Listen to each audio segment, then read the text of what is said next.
तैयारी स्टार्ट। उपसभापति महोदय, योजनाएं हाथ में ली गई हैं जिनके द्वारा लोगों को काम मिल रहा है और सस्ते गल्ले की दुकानें खोली गई हैं। जहां आवश्यक है वहां मुफ्त खाना भी दिया जा रहा है। विदेशों से आए हुए अन्न की कीमत अधिक होने के कारण अन्न का दाम चढ़ गया है। सरकार की ओर से घाटा सहते हुए सस्ता अन्न बेचकर जो सहायता की जाती थी उसे कम कर देने से भी कीमतों में बढ़ोतरी हुई है और जहां नाप तोल कर अन्न बांटा जाता था वहां लोगों का कष्ट कुछ बढ़ा है और कुछ असंतोष पैदा हुआ है। वस्तुओं के मूल्य में गिरावट आने से इसका प्रभाव कुछ कम हो गया है। अन्न संबंधी सहायता कम कर दिए जाने के कारण कई राज्यों की सरकारों ने अन्न आयात करने की अपनी आवश्यकता का वास्तविकता की दृष्टि से अपेक्षाकृत अधिक ठीक अनुमान लगाया है और इससे जो अन्न की मांग राज्यों से आया करती थी वह कुछ कम हो गई है और फलतः उनका आयात कम हो जाएगा। यह आज की स्थिति में और आगे के लिए भी अवश्य ही लाभदायक है।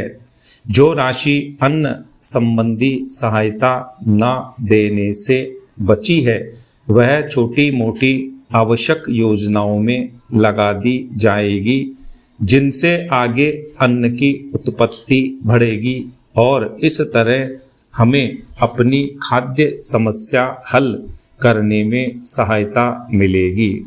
हमारी सरकार इन सब बातों पर बहुत ध्यान से विचार कर रही है।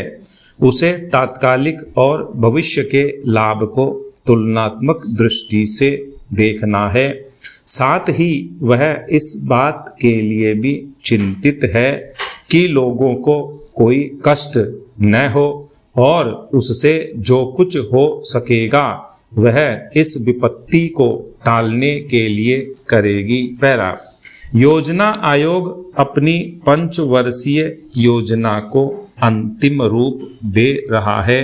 इस योजना में एक महत्वपूर्ण बात और जोड़ी गई है, वह है देश भर में 55 सर्वोन्नति योजनाओं का प्रस्ताव। संयुक्त राज्य अमेरिका के प्राविधिक सहयोग योजना द्वारा दी गई सहायता से ही यह संभव हो सका है। इस सर्वोन्नति योजना का प्रयोजन न केवल खाद्य पदार्थों का उत्पादन बढ़ाना ही है बल्कि उससे भी कहीं अधिक यह है कि सब लोगों के रहन सहन का स्तर ऊंचा किया जाए।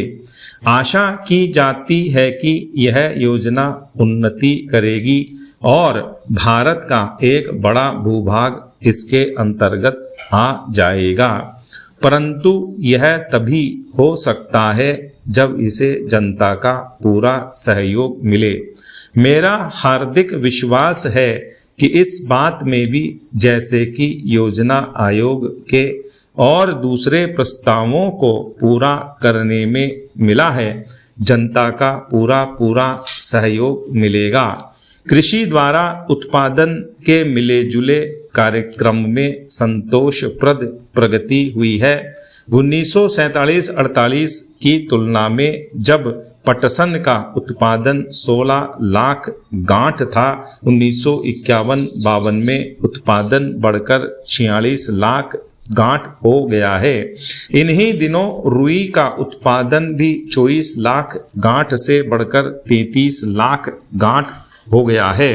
यद्यपि कुछ प्रदेशों में सूखा पड़ जाने से इस बढ़ती से कोई लाभ नहीं पहुंचा है। स्टॉप।